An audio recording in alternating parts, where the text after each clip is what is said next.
नमस्कार। कराची में एक हुआ बड़ा हमला। पाकिस्तान की जो रेंजर्स थी, सिंध रेंजर्स, उसके हेडक्वार्टर पे 3 मारे गए, ऐसा पाकिस्तान ने क्लेम किया। लेकिन उससे ज्यादा है, ऐसा खबरें पाकिस्तान के अंदर से ही आ रही। ये एक डिटेल है, लेकिन ऑफिशियल जो फिगर है मैं उस पर कहूँ। पाकिस्तान के हिसाब से 3 लोग मारे गए। ब्लास्ट बड़ा था, नो डाउट। उसके रिटेलिएशन में पाकिस्तान ने कल रात एयर स्ट्राइक्स की। कहां की? 3 प्रोविंसेस में। पहले एयर स्ट्राइक थी पक्ती का, और दूसरा पक्ती किया, और कुनार रीजन में। और इन एयर स्ट्राइक्स करने के बाद पाकिस्तान को लगा कि हमने कितना बड़ा बदला ले लिया। एक ऐसे कंट्री के खिलाफ एयर स्ट्राइक्स की गई जिसके पास एयरफोर्स नहीं। साथ में ओआईसी एक मुसलमान पे हमला कर रहा है। भाई हमारा क्या लेने देना, हम तो सेक्युलर कंट्री हैं। लेकिन द फैक्ट इज कि ऑर्गेनाइजेशन ऑफ इस्लामिक काउंसिल और ये सब भी शांत कि हो क्या रहा है, सब ईरान में बिजी, चले मान लेते हैं। लेकिन तालिबान चुप रहने वाला नहीं। अफगानिस्तान ने धमकी दी है कि हमारे पास एयरफोर्स नहीं है, अफगानिस्तान के पास एयरफोर्स नहीं है। सच बात ये, अफगानिस्तान ने धमकी दी है कि अगर हम इन्हें एयर में टैकल नहीं कर सकते तो इन्हें जमीन पर टैकल किया जाए। और जमीन पर टैकल किया जाएगा मतलब एक जमीन पर टैकल किया था कराची। हर बार ऐसा नहीं होगा कि ब्लास्ट होगा और उसके बाद ब्लास्ट के बाद जो क्या बोलते हैं आतंकी या बोले जो मुजाहिदीन अंदर घुसते हैं वो खाली मारे जाए। कहीं कुछ जरूर हो। और ये हमले जब हुए थे, बोले तो लाल मस्जिद पे हमला हुआ था, उसके बाद जो अटैक्स हुए थे उस पे भी पाकिस्तान बहुत ज्यादा कुछ नहीं कर पाया। ये एक जो तालिबान की तरफ से धमकी आई है, बहुत सीरियस धमकी है। मेरे साथ है डॉक्टर अभिषेक मिश्रा। डॉक्टर साहब बहुत बहुत स्वागत। आज सुबह सुबह मेरे पास एक कमेंट भी था, मुक्तदिर खान साहब के शो के नीचे ही कमेंट किसी ने बोला था कि अभिषेक मिश्रा कहाँ हैं, उनको लेके आओ। मैंने कहा भाई यहीं है, कहीं नहीं भागे। मुझे पता लग रहा था कि भागने वाले हैं, लेकिन भागे नहीं, अभी यही है। तो सर, डॉक्टर साहब बहुत बहुत स्वागत आपका हमारे शो में। डॉक्टर साहब ये बताइए कि हम अटैक करेंगे, लैंड से करेंगे, ये जो तालिबान का अटैक है इसको टैकल कर पाएंगे पाकिस्तानी सिक्योरिटी फोर्सेस? नहीं, पाकिस्तान तालिबान को टैकल नहीं कर पाएगा। उसका रीजन 2 है दादा, कि जो तालिबान है वो सिर्फ अफगानिस्तान का रीजन नहीं है। जो होल डिस्प्यूट है वो ये है कि पाकिस्तान कहता है कि ये जो टेररिस्ट आते हैं वो अफगानिस्तान की तरफ से आते हैं, जबकि अफगानिस्तान का ये कहना है कि जो टेररिस्ट आते हैं वो पाकिस्तान के अपने लोग हैं, उसका अफगानिस्तान से कोई लेना देना नहीं है। This is exactly the classical Pakistani argument played out in their own backyard, जो वो इंडिया के अगेंस्ट में आर्ग्यू करते थे। आपको याद है ना, इंडिया के अगेंस्ट में क्या आर्ग्यू करते थे वो? yes, क्या आपके अपने तो जो जवाब दिया जा रहा था वही इनको वापस मिल रहा है। मेडिसिन इन्हीं की मेडिसिन इनको दी जा रही है, तो बुरा लग रहा है, राइट? तो एयर अटैक शुरू हो गए। यस, तो एयर अटैक शुरू हो गए। और हमसे तो मांग रहे थे दादा, चिल्ला चिल्ला करके सबूत लाओ। बिना सबूत कैसे चलेंगे तुम? सबूत दो हमको। पूरे पाकिस्तान या पूरा ये जो मुस्लिम कम्युनिटी है पाकिस्तान का, वो हमेशा सबूतों पे आ जाता है बाकी हर चीजों में। जब वो करे तो सबूत नहीं चाहिए, लेकिन बाकी दुनिया के हर चीज के लिए उनको एविडेंस चाहिए, और वो भी एकदम जिसे कह लिया अनब्लेमिश्ड और इनकंट्रोवर्टेबल जिसे कहते हैं, उस टाइप का इनको प्रूफ और एविडेंसेस चाहिए। पॉइंट ये है कि देखिए, अफगानिस्तान में अटैक है, टेररिस्ट है, नहीं है, हमारे पास इसकी कोई जानकारी नहीं है। मैं इतना बड़ा जो कह लीजिए सिक्योरिटी का एक्सपर्ट नहीं हूं कि मुझे फैक्चुअल जानकारियां हैं सारी तरफ से। We don't have. तो धन्यवाद कमलेश जी। तो हमारे पास ये जानकारी नहीं है, मेरे पास ये जानकारी नहीं है, क्षमा कीजिएगा, कि वो लोग कहां से आते हैं जिन्होंने अटैक किया कराची में, क्या वो अफगानी थे या नहीं थे। मगर पॉइंट ये है कि पाकिस्तान को तो अपनी एग्जिस्टेंस पे सोचना पड़ेगा ना। तुम तो इस पे बने थे कि सारे मुसलमान भाई होते हैं और मुसलमान एक उम्मा है। तो कहां गया वो मुसलमान एक उम्मा वाली पूरी की पूरी थ्योरी जो है? भाई, 2 नेशन थ्योरी के 3-4 कंपोनेंट है, उससे 2 नेशन थ्योरी बनता है। जैसे चाय बनने के लिए दूध चाहिए, पानी चाहिए, चाय पत्ती चाहिए और चीनी चाहिए, आग चाहिए, तब बनेगा। उसी तरीके से 2 नेशन थ्योरी बनने के लिए एक थ्योरी, उसका एक लिंब ये है कि ऑल मुस्लिम्स आर वन उम्मा। कहां गया वो उम्मा? कहां गया वो उम्मा? 2 नेशन थ्योरी तो गलत साबित हो गई कि मुसलमान एक उम्मा है। वो तो आपस में लड़ रहे हो तुम एक दूसरे से। अफगानी तो मानने को तैयार नहीं है, वो तो तालिबान है, ये तो तुम ही बनाए थे इनको, तुम ही लेकर के आए हो इनको। और जब ये तालिबान की गवर्नमेंट आई थी, सबसे पहले आईएसआई के चीफ वहां पहुंच गए थे कॉफी पीने, आपको याद होगा दादा, चाय सबसे पीते थे, पहले चाय चाय पीने, चाय पीते सबसे थे। पहले वही कौवा पीने, जो भी पीने गए थे भाई साहब। अब क्या हुआ, ये तो बगुले बचा रहे थे कि हमने गुलामी की जंजीरें तोड़ दी। अब क्या हुआ, वो गुलामी की जंजीरें कहाँ हैं?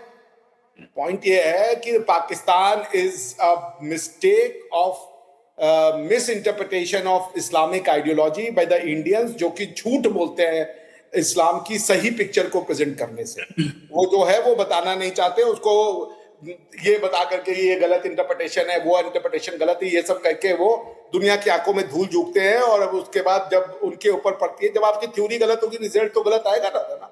मैं जाकर के दारू पीऊं और घर में आके बोलूं नहीं मैं दारू नहीं पीता, इसका ये थोड़े मतलब है कि मेरा इंटरनल लीवर डैमेज नहीं होगा। सर मेरे बोलने से तो सच्चाई नहीं बदल जाएगी ना। सो पॉइंट इज दैट कि Islam has never been a glue to keep many people together. ऐसा होता तो यूएई और सऊदी अरेबिया एक देश होते, पूरा अरब वर्ल्ड एक देश होता, वो उनमें कोई ये जो इतने नेशन स्टेट 28 या 26 अरबी कंट्री हैं वो बनते ही नहीं। तो इट्स अ मिस्टेक। और तालिबान या अफगानिस्तान के पास एज अ नेशन स्टेट ये अधिकार है कि वो इनके ऊपर अपने सेल्फ डिफेंस में हमला करें और इनको सबक सिखाएं।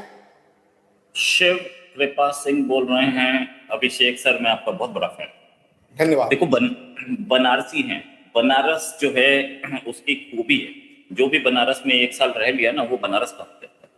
तो ये जो बनारसी हैं ये बाहर जाके बनारस में भाई मैं रहा नहीं हूँ, मैं जन्मा हूँ, 19 साल रहा हूँ मैं वहां पे। चल रहे हैं राइट। और ये बनारसी लोग जो है जिससे टच में आते हैं वो इनके हो जाते हैं, सच्चाई है। डॉक्टर साहब एक चीज और यहाँ पर जो गेम है वो ये है कि अटैक हुआ, हमला हुआ कराची में। कराची में जो हमला हुआ वो एम्बेड से बाहर एकदम नई तंजीम, एकदम नए ऑर्गेनाइजेशन सामने आई, जमातुल अहरार। नाम भी सुना ही नहीं बहुत। 10 सेकंड के लिए संभाली, मैं आ रहा हूँ 10 सेकंड। या हाँ, तो नाम भी सुना ही बहुत कम है, सबने ही बहुत कम सुना है इस नाम को। जमातुल अहरार की एक्टिविटी कराची में कैसे? मुझे पाकिस्तानी जर्नलिस्ट ने बोला कि वो जो है वो पठान्स का रीजन, जहां पर ये रीजन एरिया पठान्स का रीजन, मतलब सुनिए आप पाकिस्तानी जर्नलिस्ट क्या बोल रहे हैं कि वो एरिया में पठान ज्यादा रहते हैं, इसलिए आपको, इसलिए यहाँ ये लोग ऑपरेट कर पाए, इसलिए हमला हुआ, पठान से इन्हें सपोर्ट करते हैं। सेंटेंस बड़ा अच्छा है, मुझे बड़ा पसंद आया। जब इंडिया बोलता है कि मुस्लिम रीजन, जो मुस्लिम कॉलोनीज है वहां पर जिहाद की मेंटालिटी पनप रही है, जब इंडिया बोलता है कि जो इंडिया के जो मुस्लिम रीजन्स हैं दिल्ली के या बाहर, वहां पर सपोर्ट मिलता है टेररिज्म को, तो तब तो सबके सब बोलते हैं ओह इट इज इस्लामोफोबिया। अभी ये पठानोफोबिया कह लेंगे इसको, क्योंकि आप ही लोग बोल रहे हैं कि ये पठान का रीजन है, यहाँ पे सपोर्ट मिला, तो क्या पठान आपके लिए वो हैं? Yes sir. हाँ, Pakistan itself is a victim of or rather is suffering from Islamophobia। जो इस्लाम है वो उसको एक्सेप्ट ही नहीं करना चाहते, लगते हैं वो दुनिया भर की सबक सिखाने। इस्लाम वही था जो आईएसआईएस ने किया था, यजदी लड़कियों को जिंदा जला दिया था उन्होंने, जस्ट बिकॉज कि उन्होंने इस्लामिक जिहादियों के साथ सेक्स करने से मना कर दिया था। यजदियों के ऊपर जो अत्याचार किए थे, क्योंकि सेक्स स्लेवरी तो परमिट है, तो वही है, ये इनकी फटरी है, ये शरिया लॉ नहीं चाहते हैं। तालिबान का टेक ओवर होगा तो वो तो वही शरिया लॉ लगाएगा जो अफगानिस्तान में लगा हुआ है। तो इस्लामोफोबिक हम लोग नहीं है दादा, ये पाकिस्तानी है इस्लामोफोबिक।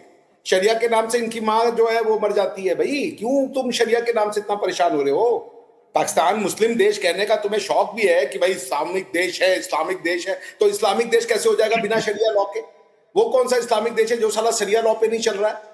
अगर या तो शरिया लॉ पे जाओ, कुरान और सुन्ना को एज इट इज अक्षरशः फॉलो करो, तब अपने आप को इस्लामिक स्टेट कहो कि हम इस्लामिक है, नाम भी है इस्लामिक भी है, जमहूरिया भी है। चलो इस्लाम में जमहूरिया कहां से आ गया? इस्लाम अपने आप में एक पॉलिटिकल सिस्टम है। जब खुलफाए राशिदीन की, अभी जिस ब्रिगेड पे हमला हुआ उसका नाम है खुलफाए राशिदीन ब्रिगेड। कराची में जिस रेंजर की ब्रिगेड पे हमला हुआ उसका नाम है खुलफाए राशिदीन। तो खुलफा राशिदीन जो थे वो डेमोक्रेसी से आते थे क्या? वो जो जो इस्लाम दूसरों के ऊपर राज करने गया तलवार फैला करके, उसने उनसे प्लेबिसाइड करवाया था कि भैया वोट दे दो, हम तुम्हारा ये 56 देश जो है वो प्लेबिसाइड से बन गए। पॉइंट ये है राइट। दादा, पॉइंट ये है कि आपको ये समझना पड़ेगा कि ये जो पूरा का पूरा पाकिस्तान है ये इस्लामोफोबिया का शिकार है। Afghanis are true Muslims, in a sense true converted Muslim, असली मुसलमान तो वो भी नहीं है, वो लोग सच में अफगानीज आर ट्रू मुस्लिम्स, वो जो कहते हैं इस्लाम जो है उसी को लागू कर रहे हैं। वो ये चल्लो पचपलो में नहीं पढ़ते, नहीं ये नहीं है जी, इंटरप्रिटेशन गलत है जी, ऐसा नहीं है जी। वो मैं बहुत पाकिस्तानियों को, बहुत से पाकिस्तानियों को मैं बहुत प्यार करता हूँ, बहुत अच्छे लोग हैं। एक मेरी पाकिस्तानी एक्सपर्ट से बातचीत हुई थी, वो कह रहे थे ये शरिया, ये ट्राइबल लॉज है, हम इनको नहीं लगाएंगे। बहुतों ने बोला है, बहुतों ने बोला है, बहुतों ने, अब तो सऊदी भी उसके खिलाफ हो गया ये सिचुएशन। अब आते हैं हम इस पोजीशन में कि हमले हो रहे हैं, ये सब पाकिस्तान ने ही सिखाया था, अब अपनी ही डोज अपने ऊपर आ रही है तो एयरफोर्स यूज करनी शुरू कर दी। हाँ नहीं देखिए, तो वो तो ग्राउंड इन्वेजन कर भी नहीं सकते ना, तालिबानी इनको अच्छी सबक सिखा देंगे। दे डोंट हैव, देखिए तालिबान, मैं फिर कह रहा हूँ, पूरा का पूरा खैबर पख्तूनख्वा जो है वो एक तरीके से प्रो तालिबान है। उसमें आपको 70% लोग मिल जाएंगे जो तालिबान के प्रति सॉफ्ट कॉर्नर रखते हैं। उनका वही रिश्ता है अफगानिस्तान से जो रिश्ता भारत का नेपाल से है। बिहार का जो पार्ट है वो एक्सटेंडेड है नेपाल में, जिसको मधेशी भी कहते हैं, और वो मधेशी और बिहारियों के बीच में, और यूपी का जो बॉर्डर है तराई वाला रीजन जो है गोरखपुर के आसपास का, उनके बीच में रोटी बेटी का नाता है। उसी तरीके से पठान इस तरफ भी रहते हैं, पठान उस तरफ भी रहते हैं, they have a soft corner. और आप पठान जो हैं वो एक हार्ड कोर सुन्नी इस्लाम में विश्वास रखने वाले लोग हैं। They are very religious. जब से वो कन्वर्ट हुए हैं, कन्वर्जन के बाद से तो उनसे बड़ा इस्लामिक कोई रहा ही नहीं। उन्होंने बहुत तरीके से, भाई पठानों ने भारत पे बहुत हमला किया है, मगर इसका ये मतलब नहीं है कि पठान लोग अच्छे नहीं होते। मेरे बहुत से पठान दोस्त हैं और मैं उनको बहुत वैल्यू करता हूँ। हाँ, जो पठान होगा और इस्लामिक भी होगा वो आपसे नफरत करेगा, इसमें कोई झूठ की बात नहीं है। बिल्कुल सही। अच्छा, एक चीज ये कि क्या अच्छा, एक खबर और अभी जो ये हुआ कि इंडिया 1 जुलाई से पेट्रोल और डीजल की सेल रिस्ट्रिक्शंस जो लगी थी गल्फ की वजह से वो सारी हटा लेगा। Yes, good news. यूरोप में भी और गल्फ में भी बहुत कुछ पक रहा है, लेकिन बैक टू पाकिस्तान, पठान क्या कर रहे हैं, ये क्या कर रहा है, वो क्या कर रहा है, इससे बाहर पाकिस्तानी आर्मी ने जो वॉर लड़ी है इस आतंकवाद के खिलाफ, उसमें एक ही काम किया है, सिर्फ एक काम, और दूसरा कोई काम नहीं किया। तालिबान को अंसारी का कमेंट पढ़ा आपने? बड़ा मस्त कमेंट है, कह रहा बिहार चाइना कैसा। हाँ ठीक है, ये सब, अरे तो यार मदरसे का मौलाना जो सिखाएगा वही ये बोलेंगे ना, और क्या बोलेंगे। तो फैक्ट इज के ये जो वॉर है, इस वॉर में सिर्फ एक ही काम किया है पाकिस्तानी आर्मी ने, नाम चेंज कर दिया, फितनाउल खवारिज और फितनाउल हिंदुस्तान। मुझे नहीं दिखा एक ऑपरेशन हुए हैं, ज़रब-ए-अज़्ब हुआ है, रद्दुल फसाद हुआ है। रद्दुल फसाद ऑपरेशन कभी खत्म ही नहीं हुआ। कभी पाकिस्तानी आर्मी ने डिक्लेयर किया हो, कोई प्रेस कॉन्फ्रेंस की हो, तो मुझे दिखा दे पाकिस्तानी जर्नलिस्ट जितने हैं। क्यों नहीं खत्म हुआ? उसके खत्म होने के बाद स्टैटिस्टिक्स देनी पड़ती हैं कि पाकिस्तान ने कितने आतंकवादी मारे और हमारे कितने मारे गए। ये स्टैटिस्टिक्स पाकिस्तान देना नहीं चाहता था, क्योंकि अब पाकिस्तानी आर्मी के ज्यादा मरे थे और आतंकवादी कुछ नहीं मरे थे, या आतंकवादी या मुजाहिदीन जो बोले। अच्छा, ये अफगानिस्तान और पाकिस्तान की जो लड़ाई है, इसमें आप चाइना को कहाँ देख रहे हैं सर, और अमेरिका को कहाँ देख रहे हैं डॉक्टर साहब? नहीं, चाइना तो इसमें कुछ नहीं बदला, बिकॉज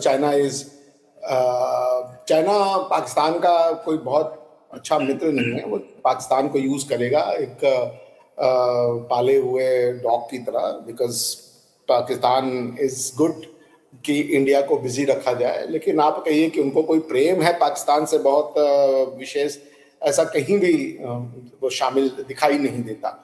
जिस तरीके से उनकी कंपनियों ने टेक ओवर किया सीपेक में, जिस तरीके से वहाँ के लोकल लोगों के साथ व्यवहार किया गया चाइनीजों के साथ, वो तो साफ दिखाता है ना। बलूचिस्तान में भी उनका टेक ओवर रहा, क्योंकि पाकिस्तानी पाकिस्तानियों ने लिटरली अपना देश बेच दिया था चाइना को in the name of money, in the name of this dream की सीपेक से कोई बहुत बड़ा रिवोल्यूशन हो जाएगा। मैं उनके कोई स्कॉलर को सुन रहा था, वो बोल रहे थे सीपेक आ जाएगा और 2026 वो बोला था, तो 6 महीने और रह गए हैं, देख लेते हैं, शायद पाकिस्तान में अब सोने वोने आने लगे होंगे।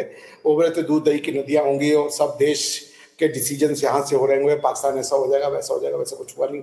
सीपेक ऑन द कॉन्ट्रेरी है क्या, ये भी किसी के समझ में नहीं आया। तो China would play a neutral. China को अफगानिस्तान की भी ज़रूरत है बिकॉज वो वहाँ पे अपने बेसिस रखना चाहते हैं। वो चाइना से जो हीट होगा, चूंकि उनका जो जिंजियांग प्रोविंस है वो किर्गिस्तान और ये सब वाले एरिया से लगता है, जिसको कि वो कंट्रोल करना चाहते हैं, जिसमें कि वो नहीं चाहते कि उन तक इसकी हीट आए। तो इसको देखते हुए वो चूंकि अपने यहाँ पे जो मुसलमान है, अब वो एक ऐसा देश है जो कह रहा है इस्लाम एक मेंटल इलनेस है, उसके लिए वो ट्रेनिंग कैंप चलाते हैं in order to remove it. तो उनको अपने घर में मुसलमानों के साथ जाति करनी है, तो उसके बदले में वो पाकिस्तान को कहते हैं कि ठीक है आप जो करना है करें, हम आपको सपोर्ट करेंगे। उसके बदले में पाकिस्तान ये कहता है उनसे, ये पूछे कि चाइना जिंजियांग में क्या कर रहा है मुसलमानों के साथ, वो कहते हैं हमें पता ही नहीं, ये झूठ है, ये प्रोपोगेंडा है। तो ये गिव एंड टेक है कि in lieu of Pakistan open support for terrorism against India, Pakistan has given its, or Pakistan has rather turned its blind eye. blind eye towards China. करो भाई जो करना है।